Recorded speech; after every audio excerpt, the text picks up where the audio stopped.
Hello friends, मी मेघाच boutique या चॅनलवरती तुमचं अगदी मनापासून स्वागत आहे। आणि या व्हिडिओमध्ये आपण 3 इंचाची स्लीव्ज परफेक्ट कशी कटिंग करायची आणि कशी स्टिचिंग करायची तर ते बघणार आहोत। तर इथं सगळ्यात आधी मी इथे घेतलेलं आहे 4 इंच माप। आता इथे बघू शकता मी 3 इंचाची स्लीव्ज आपल्याला तयार करायची आहे, तर 1 इंच आपण याच्यामध्ये मार्जिन ॲड करायचं आहे। आता 38 साईजचं मी इथं ब्लाऊज जे आहे रेडी करत आहे, त्यासाठी ही जी स्लीव्ज आहे मी इथं बनवत आहे। तर हाताची जी आपली घडी आहे त्याच्यावरती आपण टाकायचं आहे 9.5 इंच माप, म्हणजे 38चा चौथा भाग आपण इथे घ्यायचा आहे। तर मी इथं 9.5 इंच घेतलं। त्यानंतर 3 इंच आपण इथं खालच्या साईडला घ्यायचं आहे शेपसाठी। तर 3 इंच आपण एक लाईन अशी ड्रॉ करून घ्यायची आहे खाली, फक्त हे शेपसाठी आपल्याला द्यायचं आहे। त्याच्यानंतर आपण 2 इंच आतमध्ये हे घ्यायचं, मार्जिन आपलं येतं फिटिंगचं त्यासाठी। आणि ते दाखवल्याप्रमाणे अशी क्रॉसमध्ये आपल्याला लाईन आखून घ्यायची आहे। त्याच्यानंतर आपल्याला 3 डॉट द्यायचे आहेत।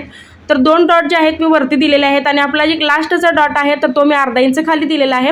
आता बघू शकता तुम्ही खालच्या साईडला जो आपला डॉट आहे तर तो आपला फ्रंटचा आर्म होलचा शेप आहे। वरच्या साईडला आपण जो शेप घेतलो तो आपला बॅकचा जो आपला आर्म होलचा शेप आहे। आता इथे मी हात रुंदी टाकलेली आहे, तर हात रुंदीमध्ये सुद्धा आपल्याला 2 इंच मार्जिन ॲड करून घ्यायचं आहे। तर एकदम सिंपल पद्धत आहे आणि तुम्हाला कोणताही अंदाजे शेप स्लीवचा किंवा अंदाजे कोणतेही माप जे आहे काढायला लागत नाही। जर तुम्ही या मापाने जर स्लीव्ज कटिंग केला तर अगदी व्यवस्थित बसते स्लीवसुद्धा। तर सगळ्यात आधी आपण इथं अस्तरवरती हे जे कटिंग आहे तर ते करून घ्यायचं आहे।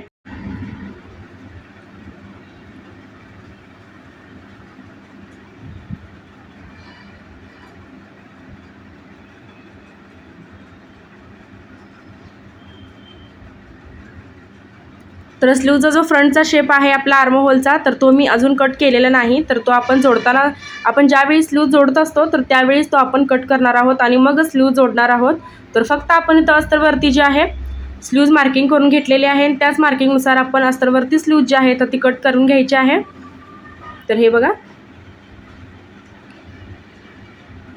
आता आपलं अस्तरवरती जे स्लीवचं कटिंग आहे तर ते झालेलं आहे। तर आता आपण मेन फॅब्रिकवरती सुद्धा हे जे कटिंग आहे तर ते करून घ्यायचं आहे।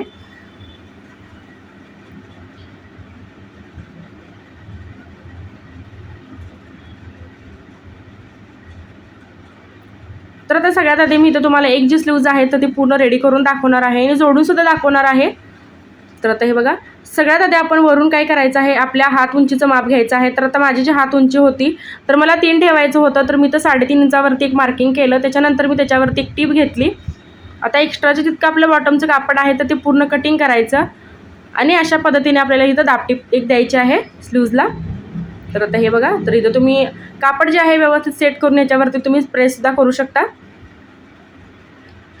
अस्तर जे आहे आतल्या साईडला मी फोल्ड करून घेतलेलं आहे। त्याच्यानंतर चारी बाजूने आपण याला टिपा मारून घ्यायच्या आहेत आणि आपलं जे मेन फॅब्रिक दिसतंय एक्स्ट्राचं तर ते सुद्धा आपण इथं कटिंग करून घ्यायचं सगळं।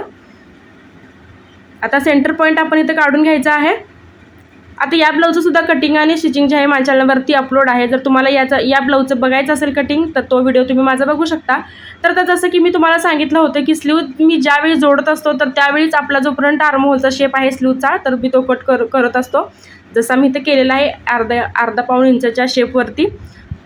आणि मी स्लीव जोडलेले आहे, पण स्लीव जोडताना कुठेही कापड जे आहे कमी जास्त अजिबात झालेलं नाही। एकदम ॲक्युरेट आणि परफेक्ट आपली जी स्लीव्ज आहे तर ते अशा पद्धतीने बसलेले आहे। तर हे बघा, तर फ्रेंड्स मला माझा आजचा व्हिडिओ कसा वाटला हे कमेंटमध्ये नक्कीच सांगा। काही डाऊट असतील तर तेही तुम्हाला कमेंटमध्ये विचारू शकता। चॅनलवरती जर तुम्ही माझ्या नवीन असाल तर सबस्क्राईब नक्की करा, सोबत बेल आयकॉनलाही क्लिक करा, जेणेकरून जो व्हिडिओ मी अपलोड करेल त्याची नोटिफिकेशन जे आहे सगळं ते तुमच्याकडे येईल। व्हिडिओ शेवटपर्यंत बघितल्याबद्दल अगदी मनापासून धन्यवाद।